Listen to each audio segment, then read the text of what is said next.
السلام علیکم ناظرین، میں ہوں ابو المعظم ترابی، پروگرام سندھ کنارے کے ساتھ اعتدال نیوز کے اسٹوڈیو سے۔ آج ہم بات کریں گے 18ویں ترمیم کے حوالے سے، اس کا پس منظر کیا ہے، اس کی ضرورت اور اہمیت کیوں پیش آئی، اور اب موجودہ دور میں 18ویں ترمیم میں مزید کوئی ترمیم لانے کی کیوں کوشش کی جا رہی ہے۔ اس حوالے سے ہم نے اپنے اسٹوڈیو میں آج پھر زحمت دی ہے۔ ڈیرہ اسماعیل خان کے معروف و ممتاز صحافی ہیں، کالم نگار ہیں، سینئر تجزیہ کار ہیں، اسلم امان صاحب۔ خوش آمدید اسلم امان صاحب۔ سب سے پہلے تو ہمارے ناظرین کو یہ بتا دیجئے کہ پیپلز پارٹی کے دور میں جو 18ویں ترمیم منظور کی گئی تھی اور اتفاق رائے سے منظور کی گئی تھی، اس کا پس منظر کیا ہے اور اس کی اہمیت اور افادیت کیا تھی؟ شکریہ ترابی صاحب۔ 18ویں ترمیم بنیادی طور پر اس نے جنم لیا تھا 17ویں ترمیم کے وجود سے۔ 17ویں ترمیم جو ہے یہ MMA کے دور میں، خاص طور پر جو 2002 کا پہلا الیکشن ہوا تھا، صحیح، اس زمانے میں جنرل مشرف کے انفلوئنس سے یہ ترمیم ہوئی تھی۔ صحیح، اس میں بہت سی چیزیں ایسی تھیں جو ڈیموکریسی کے لیے بڑی مہلک تھی، خاص طور پر انتخابی طریقہ کار جو تھا وہ کافی خطرناک تھا، اور اس وقت اس کانسٹیٹیوشنل امینڈمنٹ کے ذریعے انتخابات کے لیے یہ تھا کہ پولنگ اسٹیشن پر رزلٹ نہیں ملتا تھا نمائندے کو، بلکہ یہ چلا جاتا تھا ریٹرننگ آفیسر کے پاس، اور ریٹرننگ آفیسر اس کو مرکز میں بھیج دیتا تھا، اور وہ جو الیکشن آفس تھا وہ اس کو یہ رائٹ تھا کہ وہ الٹیمیٹلی جو سرکاری نتیجہ ہے وہ اس کا اعلان کرے۔ یہ بڑا ہرڈل تھا، خاص طور پر بے نظیر اس پر بڑی معترض تھی، اور بعد میں بے نظیر تو شہید ہو گئی، اور اس کے بعد جب یہ پیپل پارٹی کی گورنمنٹ آئی تو تمام سیاسی جماعتوں کے کنسنسس سے ایک پارلیمانی کمیٹی بنی رضا ربانی کی صدارت میں، سربراہی میں۔ اس میں تمام جماعتوں کے لوگ بھی تھے، اور اس پر بڑا کنسنسس، اس پہ پاور کے جو مراکز ہیں، طاقت کے مراکز کو بھی لوپ میں لیا گیا، جوڈیشری کو بھی لوپ میں لیا گیا، اور اس وجہ سے کچھ اس میں پرابلم رہ گئے تھے، کیونکہ ججوں کی تعیناتی کا جو طریقہ کار اس میں طے کیا گیا تھا، اس وقت کا جو چیف جسٹس تھا افتخار چودھری صاحب، اس نے اس کو کافی مینوپولیٹ کیا تھا، اور آج بھی اس کی وجہ سے کافی پرابلم ہے، اور اب بھی اس قسم کی تجاویز جو ہے بار کونسلوں کی طرف سے بھی آئی ہیں کہ اس کو ٹھیک کیا جائے۔ تو 18ویں ترمیم جو تھی وہ دراصل ان کا یہ خیال ہے جو اس کے بنانے والے ہیں کہ ہم نے وہ جو بنیادی 73 کے آئین کا بنیادی مقصد تھا کہ صوبوں کو خود مختاری دی جائے، اور کنکرنٹ لسٹ جو تھی جس میں یہ ریسورسز ہیں، آئل ہے، گیس ہے، فلانی چیزیں، اس کا جو اختیار ہے یہ صوبوں کو، اس کا صوبوں کو اس پر تصرف دیا گیا۔ لیکن یہ چیزیں بظاہر انٹلیکچولی بھی اور کانسٹیٹیوشنلی بھی بڑے خوبصورت نظر آتی ہیں، اور لوگوں نے اس کو بڑا اپریشیٹ بھی کیا، لیکن اس کی جب یہ انووگ ہوئی، جب یہ لاگو ہوئی ہے 18ویں ترمیم، تو اس کے بعد کچھ پرابلمز پیدا ہونا شروع ہو گئے، خاص طور پر مینجمنٹ کے پرابلم، ایڈمنسٹریٹو پرابلمز۔ جیسے آپ دیکھ لیں 2 صوبے ہمارے، صوبہ خیبر پختونخوا اور بلوچستان کا جو صوبہ ہے، ان کو جتنے بھی فنڈ ملتے ہیں وہ سارے کے سارے لیپس ہو جاتے ہیں۔ وہ جو اپنا NFC ایوارڈ ہے اس میں ان کا جو شیئر ہے وہ بڑھ گیا ہے، اور اب مرکز جو ہے وہ بالکل ورنلیبل ہو گیا ہے، اس کے پاس کوئی اتنے زیادہ ریسورسز رہے نہیں، کیونکہ ریسورسز سارے مطلب مرکزیت ختم ہو گئی، صوبوں کے پاس وسائل کا اختیار آ گیا۔ جی ہاں، لیکن یہ ہے کہ آپ یہ بار بار مرکز کو بلاتی ہیں، جیسے بلوچستان میں دیکھیں کہ انسرجنسی ہے، انتظامی صورتحال وہاں خراب ہے، تو یہ فوج کو طلب کرتے ہیں۔ اب آپ دیکھ لیں کہ یہ جو ٹرائبل ڈسٹرکٹس ہیں ہمارے، اس کو KP گورنمنٹ جو ہے وہ نہیں سنبھال سکتی، لامحالہ اس کو مرکزی اداروں کو اس میں انویٹ کرنا پڑتا ہے، اور فنڈ ان کو جتنے بھی ملی ہیں ان 10 15 20 سالوں میں ہم نے یہ دیکھا ہے کہ جتنے بھی ان کو فنڈ ملے ہیں، تو یہ فنڈ سارے کے سارے تقریباً لیپس ہو جاتی ہے، ان کے پاس وہ اسٹرکچر بھی نہیں ہے، اور نہ ایبلٹی ہے صوبوں کے پاس کہ وہ ان فنڈ کو پراپرلی یوٹیلائز کر سکیں، یا ایک بنیادی خطوط پر، ایک مربوط بنیادوں پر ایک ڈیولپمنٹ کا نظام پیدا کر سکیں۔ تو اس لیے اس سے کافی مسائل پیدا ہو گئے ہیں، اور یہ سرحدی علاقے جو خاص طور پر بلوچستان اور KP ہے جو افغانستان کے بارڈر کے ساتھ ملتا ہے، تو یہاں کچھ انسرجنسی کی جو تحریکیں ہیں وہ اٹھی ہیں، شورشیں اٹھی ہیں، علیحدگی کی تحریکیں بھی ہیں۔ اسی طرح آپ دیکھ لیں کہ کراچی جو ہے وہ ان سے نہیں سنبھالا جاتا، تو کراچی کے لیے پھر یہ مرکزی اداروں کو بلاتے ہیں، تو اس لیے کچھ پرابلم ہے، لیکن سیاستدان جو ہے وہ چونکہ آئیڈیلزم کا شکار ہے۔ اچھا، تو آپ قومی اور جو سیاسی اور جمہوری فیصلے ہوتے ہیں وہ آخر سیاسی لوگوں نے ہی کرنے ہوتے ہیں، حکومت اور اپوزیشن نے مل کے ہی کرنے ہوتے ہیں، پارلیمنٹ نے ہی کرنے ہوتے ہیں، تو آپ کیا سمجھتے ہیں کہ جو مرکزیت ختم کی گئی ہے، وسائل پہ جو اختیار مرکز کا تھا وہ صوبوں کو منتقل کر دیا گیا ہے، تو کیا واقعی دوبارہ جو ہے اس کو اسی طرح اسی نہج پہ لے آیا جائے، یا اس کا کوئی اور حل بھی ہو سکتا ہے جو مناسب ہو اور قابل قبول ہو؟ دیکھیں، بنیادی چیز جو ہے وہ اسکل ڈیولپمنٹ ہے۔ ہمارے سیاستدان جو ہے یا ہمارے جو جمہوری ادارے ہیں وہ ابھی تک اس لیول پر جو ہے نا ان کی اسکل ڈیولپمنٹ نہیں ہوئی. ہماری پارلیمنٹ آپ دیکھ لیں کہ وہ اس طرح کا رول ادا نہیں کر سکتی جو اس کو کرنا چاہیے. جی ہاں, ارتقائی مراحل سے گزر رہے ہیں تو صوبوں میں بھی یہ بالکل یہی صورتحال ہے. وہاں پر جو ریاستی ڈھانچہ ہے, جو جن لوگوں کو ہم منتخب کرتے ہیں ان کے اندر ایڈمنسٹریٹولی اتنی ایبلٹی نہیں ہے. صحیح. اور آپ کا انتظامی ڈھانچہ جو ہے ہمارا وہ دن بدن جو ہے بالکل روبہ زوال ہے. آپ بیوروکریسی کسی زمانے میں بڑی لیک ہوتی تھی, اب وہ اسی طرح نہیں رہی. ان کی صلاحیتیں ڈیٹوریٹ ہوئی ہیں. کرپشن پہلے بہت کم تھی, اب زیادہ ہو گئی ہے. تو ایسے بہت سے پرابلم ہیں جن کو پہلے ٹھیک کرنے کی ضرورت تھی, لیکن انہوں نے آئیڈیلی کچھ چیزیں جو ہے اس قسم کے ڈیسیجن کر لیے کہ جس کو اب ہم فلفل نہیں کر سکتے. اس لیے ریاست جو ہے وہ بڑی ورنریبل ہو گئی. اس کے لیے ان کو یہ کرنا پڑے گا لامحالہ کہ یہ جو 18ویں ترمیم میں کچھ ایسی چیزیں ہیں ان کو وقتی طور پر سسپینڈ کر کے اور اپنی اسکل کو ڈیولپ کرنا پڑے گا. اس کو بالکل ختم نہ کریں, اچھی بات ہے, یہ چیزیں رہنی چاہیے ان میں, لیکن وقتی طور پر ان کو سسپینڈ کر کے.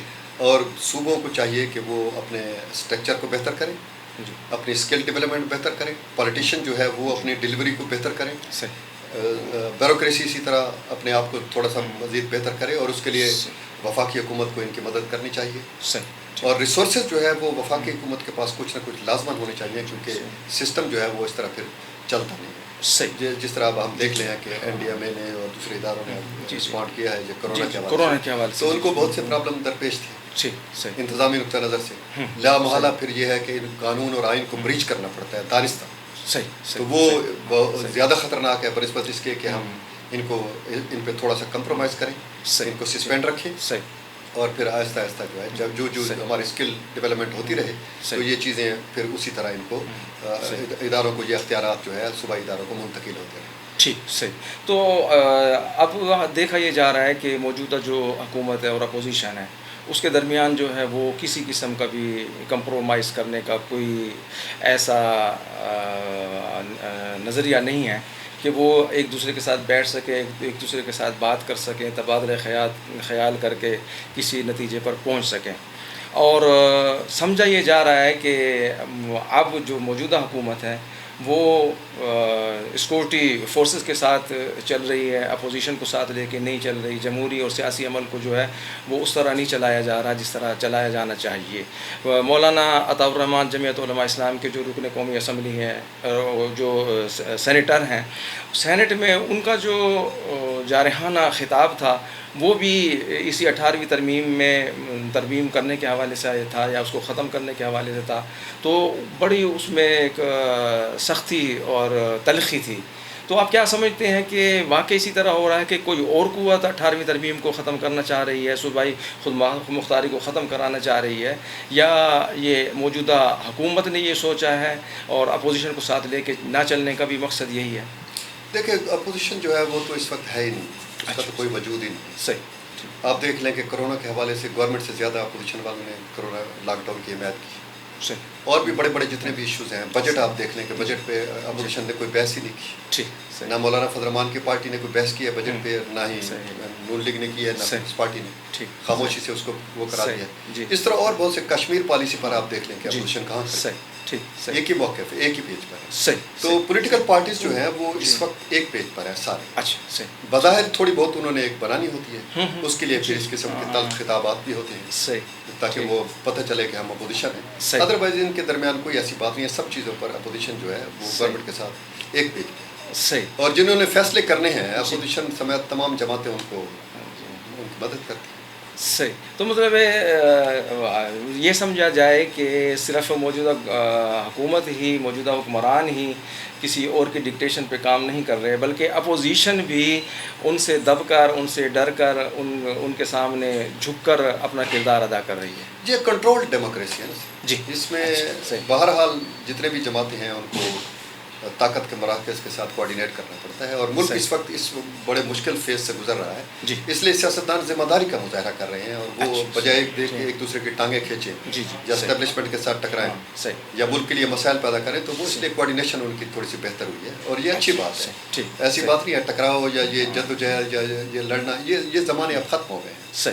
اب آپ کسی انقلاب کے ذریعے یا کسی جدوجہد یا تحریک کے ذریعے کسی حکومت کو ٹاپل نہیں کر سکتے, کیونکہ عالمی ریاستوں کا جو عالمی نظام ہے یہ بڑا طاقتور ہو گیا. آپ چاہے لاکھوں کروڑوں آدمیوں کے جلوس نکال لیں, اس پہ کوئی فرق نہیں پڑتا. تو یہ چیزیں میرا اپنا یہ خیال ہے کہ چیزیں اسموتھلی چل رہی ہیں، اور اپوزیشن جو جس طرح کا طریقہ کار اس نے اڈاپٹ کیا ہوا ہے وہ اچھا ہے، ٹھیک ہے. ان کو اگر 5 سال پورے کراتے ہیں، یا بنیادی ایشوز جو ہے کم از کم ملک کے تو ایڈمنسٹریٹو ایشوز ہیں، غربت افلاس کا خاتمہ ہے، معاشی طور پر ملک کو مشکلات سے نکالنا ہے، امن امان کی صورتحال کو بہتر کرنا ہے. اگر اپوزیشن گورنمنٹ کے ساتھ یا اداروں کے ساتھ تعاون کر رہی ہے تو یہ اچھی بات ہے. صحیح. لیکن تبدیلی دیکھنے میں نہیں آ رہی. آپ دیکھ رہے ہیں کہ معیشت جو ہے وہ بری طرح خراب ہو چکی ہے، اور ہماری جو معاشی اہداف تھے وہ پورے نہیں ہو سکے. ہماری جو حکومت کا جو ایجنڈا تھا، منشور تھا، اس پہ کوئی ایسا عمل درآمد اور اس کا کوئی خاطر خواہ نتائج نظر نہیں آ رہے، ثمرات نظر نہیں آ رہے. عوام کو جو ہے وہ مہنگائی کا سامنا ہے، مزید غربت اور افلاس کا سامنا ہے. بنیادی ضروریات جو ہیں وہ جو پہلے مل رہی تھیں اب وہ بھی نہیں مل رہی. بجلی کی لوڈ شیڈنگ پہلے سے زیادہ بڑھ چکی ہے. جو صاف پینے کا صاف پانی تھا، یا صحت کی سہولیات تھیں، تعلیم کی سہولیات تھیں، وہ بلند بانگ نعروں کے باوجود بھی ہم دیکھ رہے ہیں کہ عوام کو اس طرح کا ریلیف نہیں مل رہا. تو اگر یہ ایک پیج پہ اس طرح چلتے رہے تو کیا واقعی جو آپ کہہ رہے ہیں کہ ایک پیج پہ چلنے کے بعد، ذمہ داری کا ثبوت دینے کے بعد کوئی بہتری کے چانس ہیں، کوئی اصلاحات کے چانس بھی ہیں؟ جی، بہتری کے چانس ہے. آپ کی معیشت جو ہے وہ رفتہ رفتہ اسٹیبل ہو رہی ہے. صحیح. آپ کا اسٹاک ایکسچینج جو ہے یہ بہت اچھا ہو گیا ہے، اوپر چلا گیا ہے. صحیح. اسی طرح دوسرے بہت سے معاملات جو ہے وہ رفتہ رفتہ بہتر ہو رہے ہیں. شرح سود کو کم کرنے سے یہ ہوا ہے کہ لوگوں کے جو بینکوں میں کروڑوں روپے اربوں روپے پڑے تھے وہ نکل آئے ہیں، وہ مارکیٹ میں آ جائیں گے. اسی طرح جس طرح کنسٹرکشن انڈسٹری کو گورنمنٹ نے پیکج دیا ہے، بہت اچھا پیکج دیا ہے. تو میرا اپنا یہ خیال ہے کہ وسیع تناظر میں چیزیں ٹھیک ہو رہی ہیں. مائکرو معاملات میں جب آپ جائیں گے تو آپ کو بگاڑ نظر آئے گا، کیونکہ چیزیں پہلے سے بگڑی ہوئی ہیں بہت زیادہ. تو چیزیں اب میرا اپنا یہ اندازہ ہے، ممکن ہے میں غلط ہوں، چیزیں اب ٹھیک ہو رہی ہیں، اور یہ آپ کا معاشی نظام بھی رفتہ رفتہ سیٹ ہو جائے گا. آپ کا ایڈمنسٹریٹو پرابلم بھی آہستہ آہستہ ٹھیک ہو جائیں گے. آپ دیکھیں کہ پورے ملک میں دہشت گردی کی جو لہر تھی وہ بالکل خاموش ہو گئی. اب ملک جو ہے بڑا کام اینڈ کوائٹ بالکل سکون کے ساتھ ہم زندگی گزار رہے ہیں. وہ چیکنگ کا جو نظام تھا وہ بھی ناکے کم ہو گئے ہیں، بہت سی چیزیں آہستہ آہستہ یہ مزید بھی ریڈیوس ہو گئی. اور 2-3 چیزیں کنسٹرکشن انڈسٹری کو جو گورنمنٹ نے پیکج دیا یہ بڑا کارآمد ہے. اور اس کے علاوہ جو شرح سود جو ہے انہوں نے نیچے گرائی ہے یہ بہت اچھا ہوا ہے. اس سے یہ ہوا ہے کہ پیسہ جو ہے بجائے بینکوں میں جانے کے اب مارکیٹ میں آئے گا، اور سرکولیشن آف ویلتھ سے جو ہے آپ کی معیشت کا پہیہ جو ہے وہ چلے گا. اس کے علاوہ اب دیا میر بادشاہ ڈیم جو ہے وہ بھی بن رہا ہے. تو بجلی کے مسائل جو ہے، بجلی ویسے بھی ہمارے پاس پوری ہے، صرف ان کے پاس بجلی فراہم کرنے کا جو اسٹرکچر ہے اس میں کچھ پرابلم ہے. بجلی ان کے پاس اویلیبل ہے، لیکن یہ اب لوگوں کو سپلائی کرنے کے لیے جس نظام کی ضرورت ہے، جس ڈھانچے کی ضرورت ہے وہ ہمارے پاس بہت کمزور ہے. اب پنجاب میں دیکھ لیں، شاید کہیں کوئی لوڈ شیڈنگ ہو. 60% آبادی کا 61% آبادی کا صوبہ جو ہے اس میں کہیں وجود ہی نہیں ہے. بڑے شہروں میں آپ پشاور میں آپ دیکھ لیں کوئی ایسی نہیں ہے، بجلی کا ایسا ایشو نہیں ہے. یہاں ہمارے یہاں کوئی اور وجوہات بھی ہو سکتی ہیں. تو اس لیے میرا اپنا یہ خیال ہے کہ مجموعی طور پر جو ہمارا سسٹم ہے وہ اب بہتری کی طرف جا رہا ہے، اور امید ہے کہ اگلے 4-5 سالوں میں، بلکہ 1 سال کے اندر آپ کو اس کے ثمرات جو ہے وہ نظر آنا شروع ہو جائیں. صحیح. اچھا، آخری سوال یہ کہ اگر 18ویں ترمیم کو ختم کیا جاتا ہے، یا جس طرح آپ کہہ رہے ہیں تھوڑا سا اس کو سسپینڈ کر دیا جائے، اور صوبوں میں جو ہے وہ صلاحیت پیدا کی جائے کہ وہ خود صوبائی خود مختاری سے فائدہ اٹھا سکیں، تو یہ 18ویں ترمیم سے پہلے جو قوم پرست جماعتیں تھیں، خاص طور پر بلوچستان میں اور خیبر پختونخوا میں، وہ بڑی عدم اطمینان کا شکار ہوتی تھی، ناخوش ہوتی تھیں، اور تقریباً علیحدگی پسندی کا نعرہ لگ جاتا تھا. تو اگر اب 18ویں ترمیم کو چھیڑا جاتا ہے اور اس طرح کا کوئی اقدام کیا جاتا ہے، تو کیا آپ سمجھتے ہیں کہ جو قوم پرست جماعتیں ہیں وہ خاموش رہیں گی، اور بلوچستان اور KPK میں پہلے جیسی محرومی یا مایوسیاں نہیں ہوں گی؟ وہ جو اب خاموش ہیں، اب وفاق کے ساتھ چل رہے ہیں، تو اس میں کوئی دخل پیدا نہیں ہو جائے گا؟ دیکھیں، یہ جو قوم پرست جماعتیں ہیں ان کی تسلی اور تشفی اس وقت تک نہیں ہو سکتی جب تک یہ بالکل علیحدگی کی یعنی صوبے الگ نہ ہو جائیں. یہ 18ویں ترمیم کے بعد اس وقت یہی امید ظاہر کی گئی تھی، اس کا جو محرک تھا بنیاد پر رضا ربانی، کہ علیحدگی کی تحریکیں دم توڑ لیں گی. لیکن اب دیکھ لیں کہ اس کے بعد علیحدگی کی تحریکوں کو مزید طاقت ملی اور توانائی ملی. علیحدگی کی تحریکیں بالکل بڑھ گئی. اور گورنمنٹ کا اسٹرکچر کمزور ہو گیا ہے. صوبائی گورنمنٹ اس پر قابو بھی نہیں پا سکتی، لا محالہ اس کو فوج بلانی پڑتی ہے. تو میرا نہیں خیال کہ اس سے جو ہے نا آپ جتنے بھی اختیارات مزید دینا چاہیں دے لیں. علیحدگی کی تحریکیں اور کمپرس جماعتیں جو ہے وہ کبھی بھی سیٹسفائی نہیں ہوں گی. وہ اسی علیحدگی پر ہی سیٹسفائی ہوں گی کیونکہ ان کا ایجنڈا یہی ہے. اب وہ آگے چلنے کے لیے بہت سی چیزوں پر ایسے چھوٹی موٹی کمپرومائز کر لیتے ہیں. اور دوسری بات یہ ہے کہ 18ویں ترمیم ٹوٹلی جو ہے ان ٹوٹو کوئی اتنی بری چیز نہیں ہے. اس پہ کچھ کلازز ایسی ہیں جن کو وقتی طور پر سسپینڈ کر کے اور چیزوں کو بہتر کیا جا سکتا ہے. خاص طور پر جو انتظامی ڈھانچہ ہے صوبوں کا اور ان کی جو اسکل ڈیولپمنٹ ہے سیاستدانوں کی اور جو گورنمنٹ پہ بیٹھے ہوئے لوگ ہیں جو حکمران ہیں ان کی, تاکہ وہ ان ریسورسز کو پراپرلی استعمال کر کے لوگوں تک جو ہے اس کے ثمرات کو پہنچا سکیں. میرا اپنا یہ خیال ہے اس معاملے میں کہ یہ ہمارے پاس بہت بڑے بڑے انتظامی یونٹ ہیں, ان کو چھوٹا کرنا چاہیے.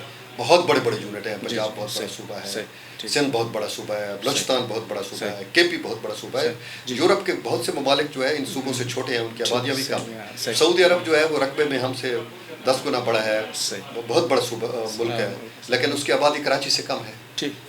کہ اس کی ٹوٹل جو ہے اس کی آبادی 2 کروڑ 10 لاکھ یا 20 لاکھ کی اس کی ٹوٹل آبادی ہے. اب کراچی کی آبادی کو آپ دیکھ لیں کہ وہ کتنی. تو اس لیے اب یہ ضروری ہے کہ صوبوں کو انتظامی یونٹ بڑھائے جائیں اور اس سے تاکہ لوگوں تک جو ہے وہ سب ریسورسز جو ہے وہ بھی عام آدمی تک پہنچے اور انتظامی گرپ جو ہے گورنمنٹ کی وہ بھی مضبوط ہو. کیونکہ بلوچستان ایک بڑا صوبہ ہے, اس میں وزیر اعلیٰ بیٹھا ہوا ہے اور ایک آپ کا گورنر بیٹھا ہوا ہے, اس کو پتہ ہی نہیں ہے جوب میں کیا ہو رہا ہے.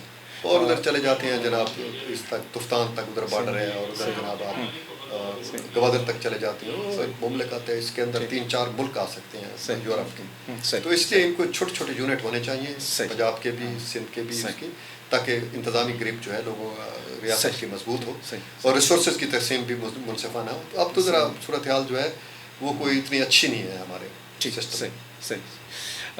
ناظرین, اسلم امان صاحب کا بہت بہت شکریہ کہ وہ تشریف لائے اور آپ کو 18ویں ترمیم کے پس منظر سے اور اس میں جو کچھ موجود سوقہ میں ان کے حوالے سے اور اس کا حل کیا ہو سکتا ہے اس کے حوالے سے انہوں نے گفتگو کی. پاکستان واقعی ایک ایسے بڑی بڑی اکائیاں رکھتا ہے جن کا جو کنٹرول ہے وہ سنبھالنا بہت مشکل ہے. خاص طور پہ ابھی جب ہم دیکھتے ہیں ہمارے خیبر پختونخوا میں ہمارے جو ضم شدہ قبائلی اضلاع ہیں, وہ ان کی وجہ سے بھی اب کے پی کے کا جو رقبہ ہے وہ بہت زیادہ بڑا ہو گیا ہے, آبادی بھی بہت زیادہ ہو گئی ہے, تو اس کو کنٹرول کرنا واقعی مشکل ہوگا. صوبہ پنجاب میں اب صوبہ جنوبی پنجاب بننے جا رہا ہے, تو کچھ ایک یونٹ اس میں سے کم ہو جائے گا, لیکن پھر بھی صوبہ پنجاب بہت بڑا صوبہ ایک ہوگا. اسی طرح سندھ ہے, بلوچستان ہے, وہ یونٹس بھی بہت بڑے بڑے ہیں. اگر چھوٹے چھوٹے یونٹس میں ان کو تقسیم کر کے انتظامی طور پہ آسانیاں پیدا کر لی جائیں اور 18ویں ترمیم میں جو کچھ حکم ہیں ان کو عارضی طور پر اگر معطل کر کے صوبوں میں خود مختاری کو استعمال کرنے کی صلاحیت پیدا کر دی جائے تو یہ بہت اچھی بات ہوگی. اسی کے ساتھ ابوالمعظم ترابی کو اجازت دیجیے. اللہ حافظ.